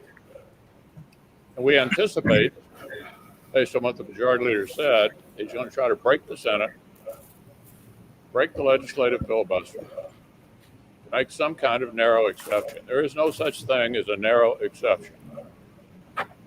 No such thing as a narrow exception. I really don't want to hear a damn thing, Mustafa, from Mitch McConnell after he confirmed the Supreme Court justice with 9 days before an election and then refused to even have a hearing for Merrick Garland 10 months before the election. I don't give a damn what he got to say. We know that Mitch McConnell has a hard time with the truth, so when he speaks, you automatically know that what he's sharing with you has little value or should have little value. Over 19 states, I believe, have passed restrictive voting requirements or laws to date. So he knows what the reality of the situation is. And he also knows that there has been a very concentrated effort to limit. And he called out the reason why, because so many people voted in the last election, and they understand that their policies are not reflective of what the majority of Americans are looking for. So they have to continue to rig the game. So when Mitch McConnell speaks, we know that there's not much value for what he's sharing with us. The thing here, Xavier, when we talk about what is going on here, and guys, let me know we have that audio fixed of Senator Raphael Warnock. The thing we're dealing with here is McConnell knows exactly what Republicans are doing. They want to make it harder for folks to vote. They're lying about the big lie, the whole big lie, and old Trump, the election was rigged. No, you got your ass whooped. And so they want to steal future elections because they want to satisfy Trump and his crazy nutcase supporters. all of those deplorables. I think Hillary Clinton was right. They are deplorables. Republicans are lying, Roland. I have to read this poll that just came out from CBS News a couple of days ago. There's a question, what happened at the Capitol on January 6th? 47% of Republicans said it was over patriotism, and 56% of Republicans said it was over defending freedom. But then, when asked who forced their way into the Capitol, then 41% of Republicans say left-leaning groups. But then asked again, why do you think if there was patriotism, what was it about? 82% of Republicans said exercising the right to vote. And then another 79% said drawing attention to fraud in the elections. So those polls taken together said the Republicans are lying. You can't say on one hand that the people that were there were defending freedom and patriotism, and on the other hand, blame left-leaning groups. Which lie is it that you're trying to believe yourself so you can carry on a lie on the American public that you can change the right to vote for those who don't look, who don't vote, or think like you? It's also funny, DeMario, because so Black Lives Matter and Antifa were there at the Capitol trying to get the vote count stopped for the person who they voted for. Yeah. Okay. Right. Well, we all know that if it was black people in the Capitol, they would all been mowed down before they even got to the steps. They'd have been shot on sight. So we know that. But let me just change the subject just a small bit. I wish that we had a Mitch McConnell on the side of truth, justice, and equity. I wish we had a Mitch McConnell who was willing to stand up and use the power that he has to make his agenda and the agenda of those he represents to move forward. I wish we had someone that was gangster enough to say, I don't care what you say, President. I'm going to hold up this hearing for Garland for 10 months. I wish we had someone that would say, I don't give a damn if it's 9 days. You ever wondered what actors and actresses do when they have... What was that? No, go ahead. Keep going. Go ahead. I wish we had someone like that was in power, that could move the George Floyd Act, that could move the Voting Rights Act, that could move the act, get rid of qualified immunity, and say, I don't give a damn what it takes. I'm going to do it. I'm going to say with a very clear, with my chest, I'm going to get rid of the filibuster, not this whole stuff. Oh, I think we should have some type of carve out. No, this is wrong. Yes, I want to break the Senate because the Senate is a relic of white supremacy. I wish we had someone like that on the side of truth, justice, and equity. No one on the Democratic side speaks as clearly and uses their power that they have as forcefully as Mitch McConnell. I think he's an evil man, but I wish we had someone on the side of truth, justice, and equity that would utilize the same powers that he's utilizing. You know, they could actually take a vote when they had less senators there, but they still had a quorum. There are things that they could actually do that you see Republican legislators do all across this country. I'm in Oklahoma, totally dominated by Republicans. They do what they want to do within the confines of the rules. And guess what? If the rules doesn't allow it, guess what? They change the rules. They're not going to let some parliamentarian, some unelected bureaucrat tell them what to do when they're the elected officials. So that's what I got to say about this. Here is Senator Raphael Warnock today, the U.S. Senate. Hey, everyone, and thank you, Senator Schumer, for your leadership on this issue, and to all of my colleagues, thank you so very much. Let's be really clear. Our democracy is imperiled, and time is running out. This is a moral moment, and if we fail to protect the voices and the votes of the American people, then we have fallen way short of our responsibility as members of this body. In the state of Georgia right now, as the state legislature comes together for a new session, there is an effort to get rid of every drop box in the state. Think about that. In the middle of a pandemic with the Omicron variant, and we don't know what the days ahead will bring, something that their duty is to get rid of drop boxes. What will that do for rural voters who are trying to exercise their vote. What about workers on the night shift? It's very clear what the Republican Party is up to. They are trying to make it harder for some people to vote and easier to cheat. We're trying to make it easier to vote and harder to cheat. And I predict that over the next few days, you're going to hear the same Republicans give a lot of lip service to bipartisanship. I believe in bipartisanship. I'd like to see us participate in a bipartisan way, which is why I had hoped they would have allowed us to have a debate on the voting bills that are in front of us. That's what they blocked 3 times in the Senate, our ability to have a bipartisan debate about an issue that the American people are debating over right now.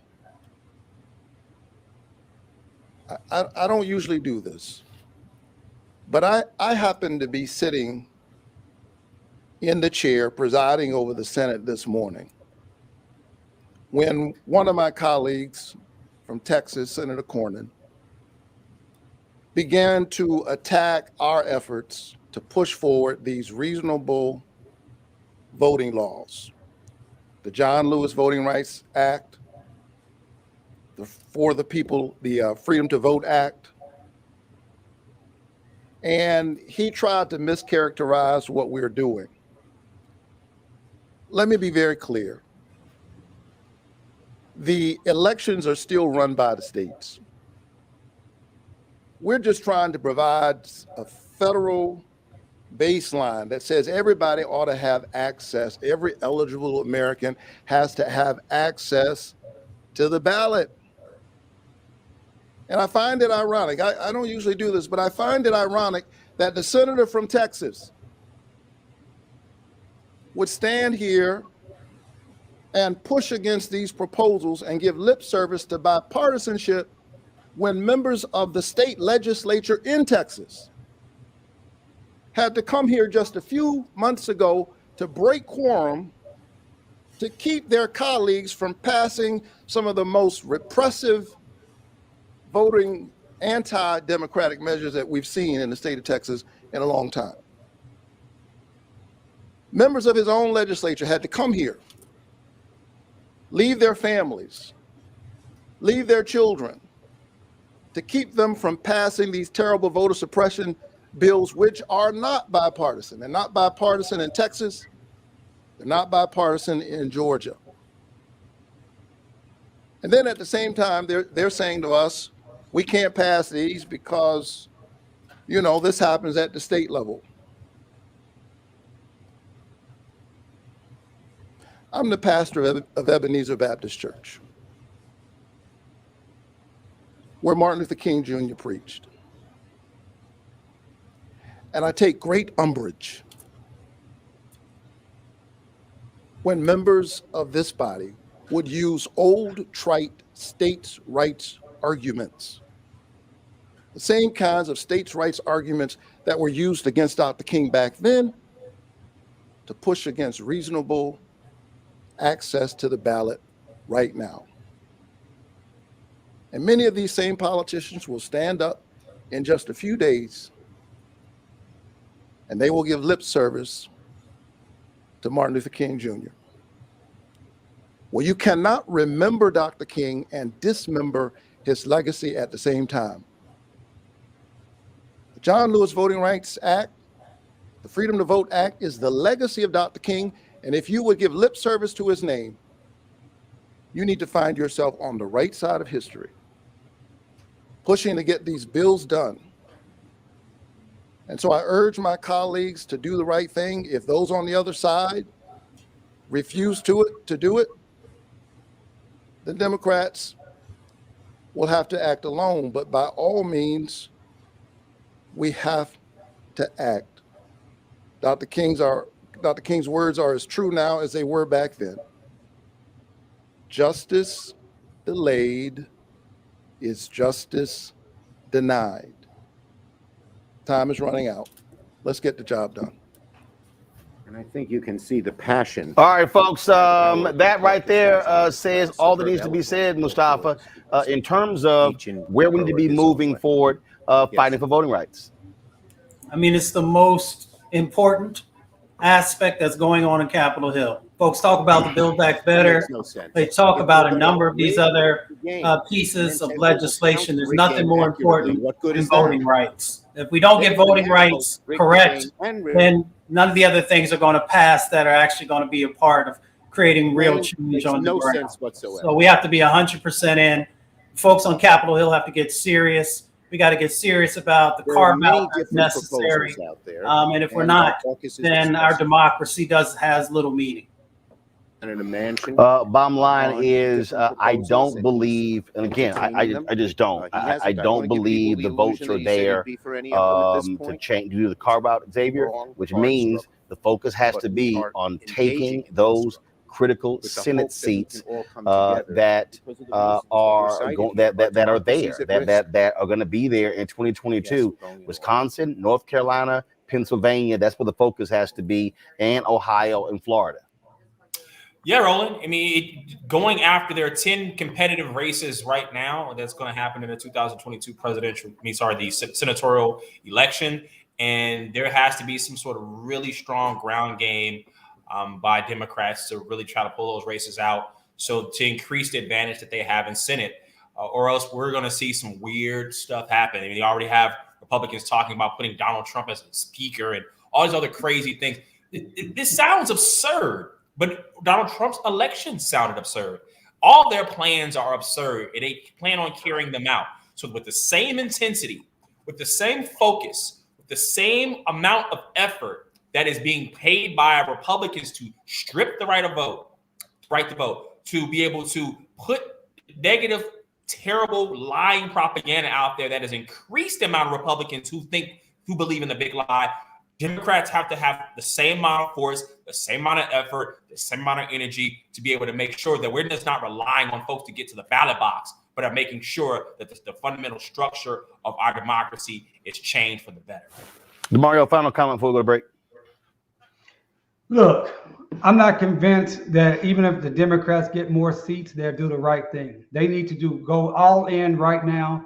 This needs to be the first and only thing that's on the table as both. Yeah, but here's the deal. Okay, but here's the problem. It's tied. It's 50-50. If one senator says, I ain't down with it, it's over.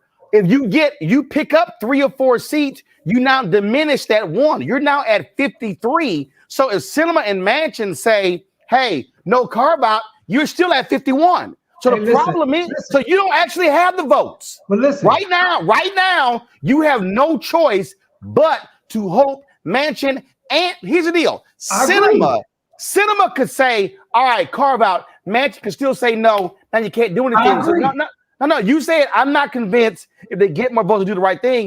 You got a better shot because you're not right now. You're totally beholden upon one to every person. You got to have all 50. I don't agree with. I don't believe that there's only 1 or 2 people that don't believe they want to get rid of legislative filibuster. I believe that they're utilizing Sinema and Manchin as cover. That's my belief. Because I remember a time when the Democrats had 60 senators and 60 seat majority in the House, and they still said we can't get anything done because we need bipartisanship. So no. Hold on. Wait. When was that? During the Obama administration. And what was the bill? Several bills. No, it wasn't. It wasn't because it wasn't. It wasn't. No. Hold up. But go back to that. What did you have? What? You had 60 senators, 60 Democrats. And who did you have of the 60? Who did you have? People like Lieberman. No, you had like who? People like Lieberman out of Connecticut. And who else? But you making my point. You had again, but you had conservative senators who no longer there. Okay, Democrats have lost those seats, and so that's part of the fundamental problem here.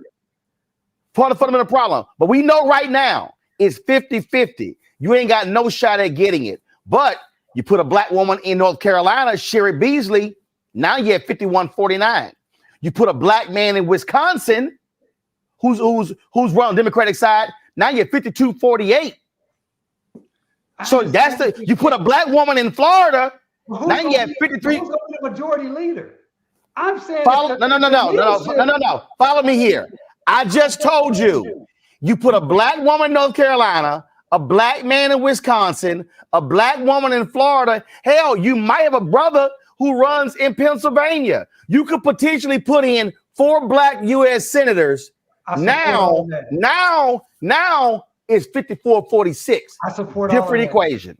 I support all of that. What I'm saying is, I haven't seen them fight hard enough in this environment to make me believe that they'll fight harder if they had 3 or 4 more seats. I think if you had 4 more senators and they black, that changes the ball game. Well, it remains to be seen, Roland. You have more optimism in these folks than I do. No, are you telling me if you have Val Demings from Florida, Sherry Beasley from North Carolina, Mandela from Wisconsin, Kenyatta from Pennsylvania, that ain't gonna be a difference? I'm not saying it's not gonna be a difference, but that's still not 60 votes. My point is this, Roland. I need them to roll and move and fight as hard as McConnell will be fighting right now. Would McConnell be saying, "Oh, I only have 50"? But it's easy for McConnell to fight. I don't know how he gets it done. I'm not a senator. No, I can tell you how. DeMario, I can tell you how. This ain't hard. DeMario, this ain't hard. This is real simple. Tell me. This is the Republican Party. Okay, so if this is the center, this is the Republican Party. Right? Far right. That's it. Okay. That's all they got. Okay. This is the Democratic Party. You got centrists, moderates, progressives, far left. You got to go through all of that. Republicans, far right. That's it. You ain't got to do nothing else. That's the difference. So McConnell can play hardball. He ain't got no moderates. There ain't no moderate Republicans, no progressive Republicans. You either right or far right. That's it. So why are we up there talking about we want to work in a bipartisan fashion? Because who is they? Well, Brother Warnock, who I'm a big fan of. He just was saying we want to work in a bipartisan fashion. Because that nonsense. Because first of all, that nonsense because first of all, you did pick up Lisa Murkowski, one Republican who said she would support one of the voting bills. That's why. But the bottom line is, we all know what's BS talk about bipartisanship. We all know that's just nonsense. Not one Republican voted to extend the child care tax credit. Hell, they ain't supporting this. So we already know that game. Stop saying it. Stop playing those games. That's what I'm saying. Are they going to be strong enough, gangster enough to fight hard enough for our lives? They're talking about democracy. Our democracy is in peril. Our lives are in peril as Black people. You can't fight. You can't. Lives are in peril. You can't. The problem is when you're 50-50, if one person says, nope, you're toast. I understand the math, Roland. I get that. But I'm just and Manchin ain't budging. Manchin's not the only one. No. I know that. But I'm telling you, the problem is you could have 48 on record. Still got to have the other 2. Put them on record, though. Let's put them on record. Which is why Schumer wants to vote. Well, he needs to do good. But why did they I'm glad he's doing it now, but they wasted a whole year of our time. No. Actually, no. There was a previous vote. They've had votes before to end cloture to advance the bill. They simply didn't do it. So this ain't the first vote. Okay, well, great. So but what I'm saying is, I absolutely believe that if you had a black senator from Florida, from North Carolina, from Wisconsin, Pennsylvania, this would be a different conversation. And it's not just because they're Black. Remember, but we know culturally how they vote and what the what the sister from Denver said. It's not how they campaign, but how will they actually vote? And what I'm saying is, if you got those 4 who are Democratic senators, they not gonna be Tim Scott. That's what I'm saying. They ain't gonna be no Tim Scott. And we Ain't gonna can be end the that. show right there. It's your show, but we No. can end it right there. I can't end the show there because I got a black business segment that we do every Tuesday because we support black-owned businesses. So you need to just pump your brakes, stop trying to play host, be an omega, sit there and be quiet. All right, y'all, we're gonna take a quick break and come back. Our marketplace business segment sponsored by Verizon, a brother who's opened a coffee shop to also deal with mental health for African Americans. That's next, the Roland Martin Unfiltered.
This holiday, Verizon has the deal that gets better and better and better. Get iPhone 13 Pro on us when you trade in your old or damaged phone. Here, the phone everyone wants on America's most reliable network. Better? Better. That's not all. The new iPhone and up to 7 entertainment subscriptions for your family, like Apple Music, Apple Arcade, and more. Better? Better. Not done. The new iPhone, the entertainment, and up to $1,000 when you switch. Better. This year, holiday better with Verizon, because everyone deserves better.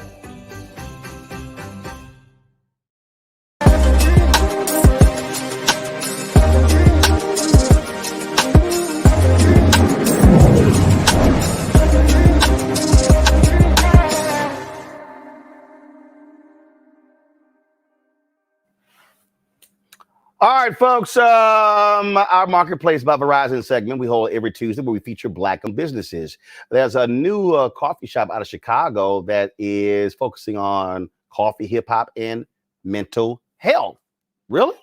How's that going to work out? Well, let's talk with the owner of that. Christopher Lamarck is the founder of Coffee, Hip-Hop, and Mental Health. He joins us right now. Christopher, how you doing? I'm doing good, sir. Thanks for having me. All right, so what is this concept? Very beautiful concept that happened. You know what? I had a mental and emotional breakdown inside of a Starbucks in October of 2018. Look, Roland, sir, I grew up on the south side of Chicago. I endured tons of abuse, childhood, being a kid of the state, foster kid, group homes, shelters, no mom, no dad. Being abused, I walked around as an adult carrying a lot of this pain, a wounded boy. But on that day in Starbucks in 2018, I had a mental and emotional breakdown, just fell apart, started crying. It's because I had dealt with so much, a lot of the unresolved childhood trauma, right? Walking around as a grown man with this wounded boy on the inside, not knowing what to do, didn't know how to live. And I had to wrestle with 3 different bouts of suicide attempts. But in that moment, in that coffee shop, it was the safest place I could be. And that pushed me to finally go to therapy to deal with all of the unresolved trauma that I carried around for close to 40 years. And so after I started going to therapy, I had some breakthrough moments. And I went home one day and I wrote down 3 words that changed my life and also the city of Chicago: coffee, hip hop, and mental health. Coffee, because, hey, when you think about coffee, it's about a conversation. Hip hop, as a hip hop artist for a long time here in Chicago, hip hop gave me a voice. It saved me from suicide. And it also gave me a peace of mind to push through. And mental health, because I wanted to normalize mental health in the city of Chicago. So that's how does it work? All right. So if somebody has some mental health needs, I mean, what what they come in for a cup of coffee, then what happens? It's a little different than that. So we created the coffee shop as a way to raise money so we can pay for people to go to therapy, right? Got it. Therapy is super expensive, right? So we take the merchandise in the coffee shop sells and we put it towards a fund called Normalized Therapy University, right? So when you come buy a cup of coffee, let's say a latte is $10. $5 go towards operations. Another $3 go towards the Normalized Therapy Fund for the free therapy. And then the $2 go towards a fighting food insecurity fund, right? And so the whole coffee shop is all about building the finances so we can go into those poor Black and brown communities and say, you know what, if you're dealing with stress or depression and you don't have the finances or the insurance, we'll go ahead and pay for it for you. So that's the whole point of the coffee shop, to help remove the financial barriers. Questions from my panel. Let me first start with Mustafa. Mustafa, what you got? Brother, thank you for what you're doing. We know that mental health, there's so many different issues that are impacting our community. The question is, do you have folks who are partnering with you or other therapists also connecting or giving pro bono support? What's that look like? Absolutely. And that's a great question. So we built a hub of more than 800 therapists who are currently in our database, right? So to answer Roland's question earlier, when someone comes to our website and they click on Get Therapy, they would fill out a very detailed intake form. And that would go to our case manager team with our therapists who work closely with us. And we'll go ahead and send them 3 therapists so they will get the autonomy to choose the therapist based upon what they're currently dealing with. And initially for the last year, we were paying for the first 5 sessions to get people started with their healing journey. And if they still needed support, we'll work with the therapist of their choice and also our team to continue to help. And yes, we do have people that offer free services, but it's really up to the client, the person who signed up, to choose them.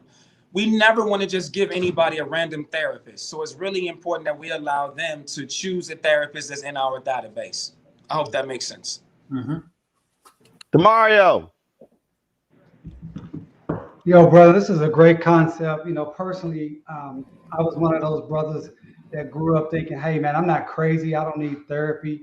But I really related to what you stated because I had some of those same traumas. And for the last 2.5 years, therapy has helped me tremendously. And I'm a big advocate as brothers that we need to do it. So I really appreciate your vulnerability to come out and say how you got to where you got with the breakdown. I've been there, I get it. And how important it is to make sure we're working on our mental health. How have you, what's been the reaction to your friends and your family, those who grew up with you on the South Side, who say, hey man, why are you talking like that? I mean, talk about that, because I'm interested to see how your journey has been, because I know how that's been for me. Oh man, sir, it's been amazing, right? Because now my friends reach out to me and they say, hey, Christopher, look, I need help. So I help find a lot of therapists for my own friends.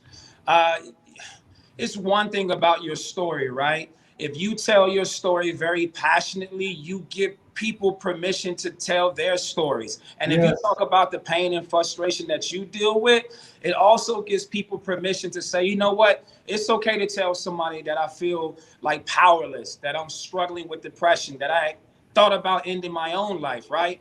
But if you keep that in, you're not allowing people to get the help that they need. A lot of people need you to show up and tell your story. So it's been amazing, not only with my friends, but the community here in Chicago, not just the Black or the brown community, but all people all over Chicago have been knocking down our doors, not only to support, whether it be financially or through resources, but even therapists lending their hands and saying, you know what, we'll give you a sliding scale or a discount, or we even do it for free, because you all are changing the narrative here in Chicago. So it's been a great response.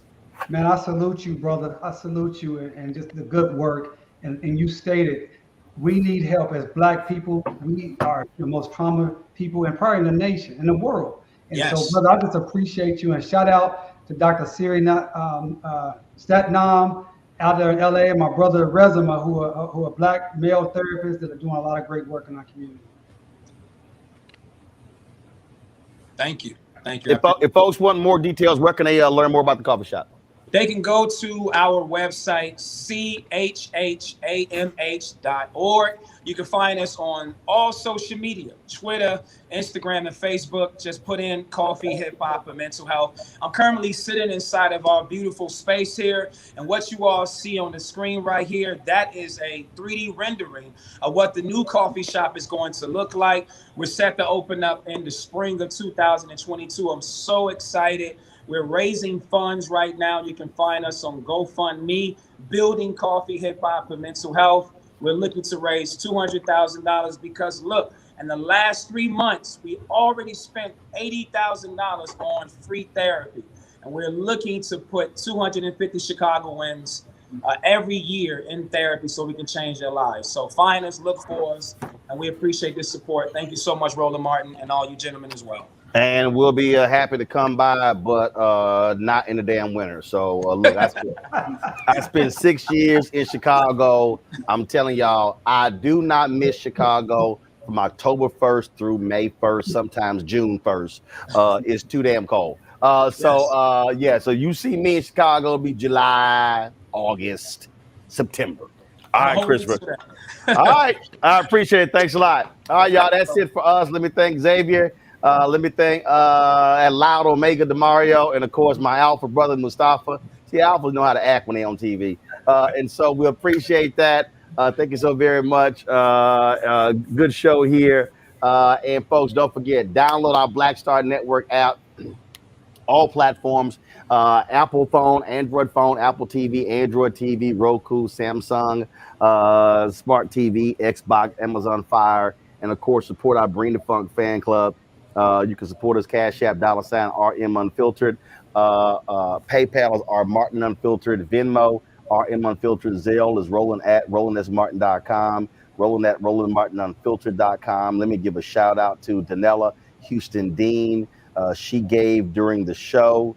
Let me just scroll down here, y'all. Anita Nickens, Latoya, Paula Ogbon, Arkina Daly.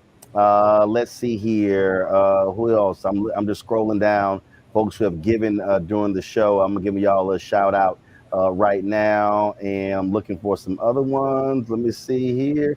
I know I had two more. I saw two more that I want to go ahead and mention as I'm scrolling down and don't see them. I'll give them a shout out tomorrow. And also, y'all, we're gonna have we got some new features we're gonna be debuting. If you're a fan club member and we do not have your email, a lot of people who give on Cash App, they have not emailed us. I want you to send us an email to info@rolandsmartin.com, info@blackstarnetwork.com. If you're a member of the show, there are benefits that you get, and we're going to be unveiling one of those new benefits. I already talked about it on social media. We're going to be announcing a call-in feature on the show. That's right. We're going to be taking phone calls on the show. I haven't decided we're going to do them every day, but we're going to have the opportunity to take phone calls. The first month of the show, only fan club members will be able to call in. We've had more than 30,000 people who have supported our show since we launched. Actually, it's more than that. Keenan, get me whatever that number is. But the first month, only those of you who were members of our Bring the Funk fan club will be able to call into the show. Sorry, folks, that's the benefit. And so if you have supported us via Zelle, via Cash App, via PayPal, via Venmo, or even on YouTube, we have some of your emails. We don't have all of them. And so just send an email to just send it to info@blackstarnetwork.com. Send it to info@blackstarnetwork.com just to make sure that we have your email. Now, y'all know we're going to cross-check. So put your name and your email on there so we'll be able to take your phone calls when you're on the show. Folks, that's it. I appreciate it. Hopefully, we'll be back in the studio tomorrow. Hopefully, the roads will be clear here in D.C. My staff can get in, and I can't wait for us to unveil our new studio and show you what we've been up to for the past 6 months. Folks, I'll see you tomorrow. And also, shout out to Morehouse. I'm rocking this shirt today here in Roland Martin Unfiltered. I'll see y'all tomorrow. Holla!